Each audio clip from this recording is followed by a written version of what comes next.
নমস্কার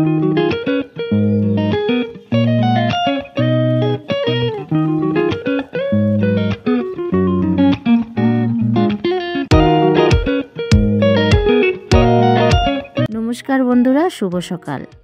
আর আজ কিন্তু একদম ঘুম থেকে উঠে স্নান কমপ্লিট করে আর এই যে চলে এসেছি গ্যাসটা মুছতে। আজ যেহেতু সোমবার আর আমরা খাই নিরামিষ, তো প্রতিদিনের মতনই আজকেও কিন্তু আমি আমার এই রান্নার জায়গাটা, গ্যাসটা ভালো করে আর একবার মুছে নিলাম।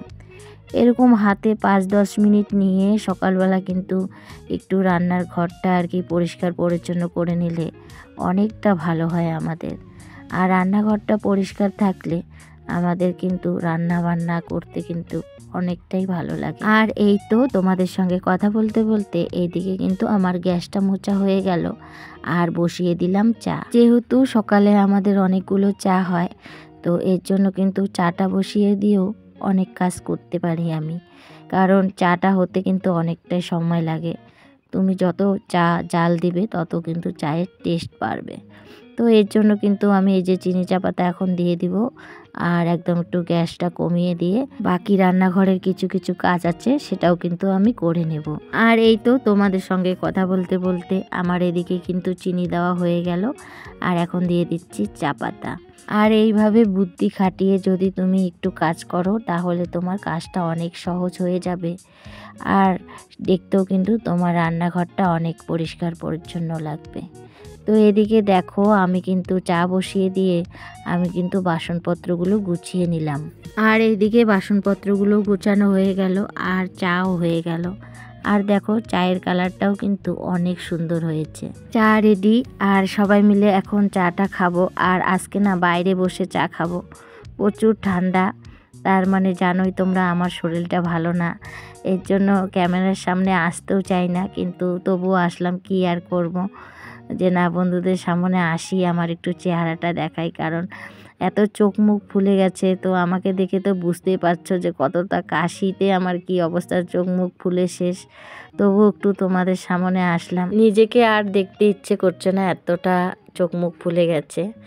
তো কি আর করব, কিচ্ছু করার নেই, শরীর খারাপ যখন, তার জন্যে এরকম অবস্থা।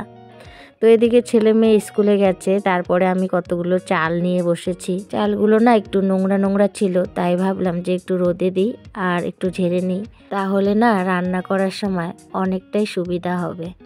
আর এদিকে চালটা ঝেড়ে নিয়ে এই যে ড্রামে রেখে দিলাম চালটা জায়গা মতন। চালটাকে ঠিক জায়গায় রেখে দিয়ে তারপরে কিন্তু রান্নাঘরে আবারও চলে আসলাম।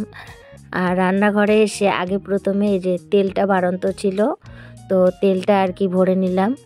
আর এই যে চায়ের বাসন টাসনগুলো সেগুলো আর কি মেজে নিয়ে ভাতটা আর কি বসিয়ে দিয়েছি, কারণ ভাতটা আজকে সকালে রান্না হয়নি। ওই যে ছেলে মেয়েদেরকে বললাম যে খাবি না, বললো যে খাবে না, তো এর জন্য আর ওদের জন্য আজকে কিছুই খাওয়ার করে দিইনি। ওরা আজকে চা বিস্কুট খেয়ে স্কুলে গেল, ওদের কারোই যেন খাওয়ার রুচি নেই।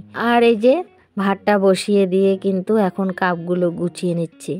আমি কিন্তু এইভাবেই করে থাকি, যে একটার পর একটা কাজগুলো আমি করে নেওয়ার চেষ্টা করি, তাহলে কিন্তু আমার আর কি কাজগুলো অতি সহজে হয়ে যায় আর জায়গাটা দেখতেও কিন্তু অনেক সুন্দর লাগে। আর যেহেতু আমার ছোট্ট রান্নাঘর, এর জন্য কিন্তু আমি সব সময় পরিপাটি রাখার চেষ্টা করি, কারণ একদমই আমার রান্নাঘরটা ছোট, তোমরা হয়তো দেখেই বুঝতে পারছো। এই জন্যই কিন্তু আমি সবসময় চেষ্টা করি যে জায়গার জিনিস জায়গায় রেখে দিব, তাহলে সব কিছু গোছানো থাকবে আর দেখতেও ভালো লাগবে। তো এদিকে দেখো সব কিছু কিন্তু এখন আমি জায়গা মতন রেখে দিলাম। আর যেহেতু সোমবার আমরা খাই নিরামিষ, তো ওইদিকে তো বাসনপত্র গুছিয়ে নিলাম। আর নিয়ে এই যে একটা গ্যাস ফাঁকা আছে, তো সেখানে কিন্তু আমি মুগ ডাল আর কি ভাজা করে নিচ্ছি। আজকে ভেজ ডাল বানাবো, আর সোমবারের দিন যদি ভেজ ডাল বানানো হয় আমার ছেলে মেয়ের খাওয়াটা অনেক ভালো হয়, কারণ ওরা না ভেজ ডাল খেতে খুব ভালোবাসে। আর সত্যি কথা বলতে আমারও ভালো লাগে। তো এদিকে দেখো এখন কিন্তু মুগ ডালটা একটু লাল লাল করে ভেজে নিয়ে জলটা দিয়ে দিব।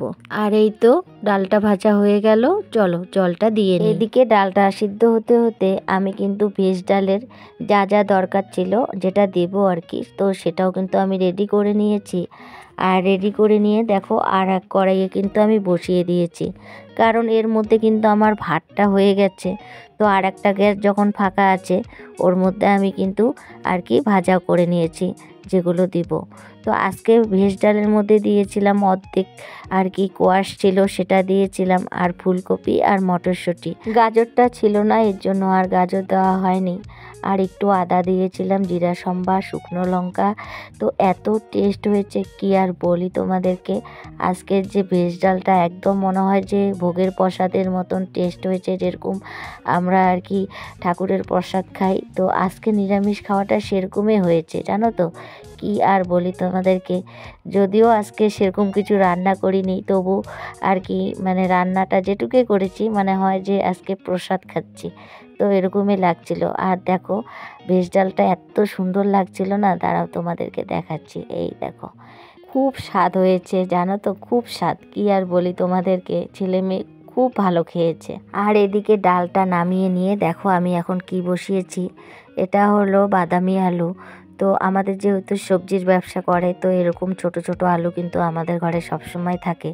ওই কাটার অভাবে না আর কি বেশি রান্না করা হয় না।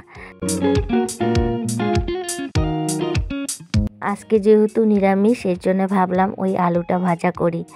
এর আগে ছেলেমেয়ের জন্য কিন্তু আবার পাঁপড়ও ভেজে নিয়েছি, তো সেটাও কিন্তু তোমাদের সঙ্গে শেয়ার করলাম। আর এই আলু 2 টুকরো করে নিয়েছি, আর এই আলু ভাজাটাও কিন্তু অনেক টেস্ট লাগে। আর এই তো আমার আলু ভাজা হয়ে গেছে, আর এখন করছি টমেটোর চাটনি। আর এই টমেটো কিন্তু আমি এইভাবে কেটে রান্না করছি। অনেকজনে মিহি পেস্ট করে ছোবাটা ফেলে দেয়, কিন্তু ওর বাবা আবার এই ছোবা সহকারে চাটনি করাটা আর কি ভালোবাসে।